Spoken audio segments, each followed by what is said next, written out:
ஜல்லிக்கட்டுக்கு ஆதரவாக போராடியவர்களை உடனடியாக விடுதலை செய்ய வேண்டும் என்று டிஜிபி அலுவலகத்தில் ஸ்டாலின் மனு அளித்துள்ளார். அலங்காநல்லூரில் ஜல்லிக்கட்டுக்கு ஆதரவாக போராடியவர்களை தடியடி நடத்தி போலீசார் கைது செய்தனர்.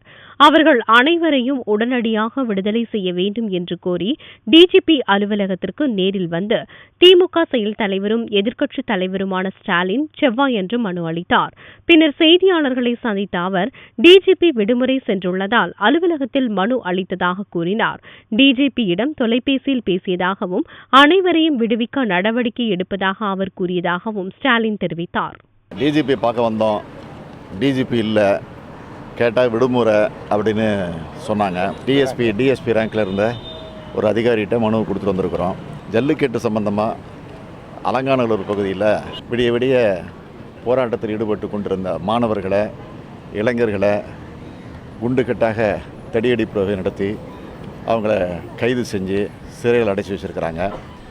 ஆக அவங்களெல்லாம் உடனடியாக விடுதலை செய்யணும்னு சொல்லி, அது மட்டும் இல்லை, இந்த தை மாதம் முடியறதுக்குள்ளேயாவது எங்கெங்கே ஜல்லிக்கட்டு வழக்கமாக நடைபெறுமோ அங்கெல்லாம் நடைபெறுவதற்கான ஒரு சூழ்நிலையை மாநில அரசும் மத்திய அரசும் உடனடியாக அதற்கான முயற்சியில் ஈடுபட வேண்டும் என்று நான் திராவிட முன்னேற்றக் கழகத்தின் சார்பில் கேட்டுக்கொள்கிறேன்.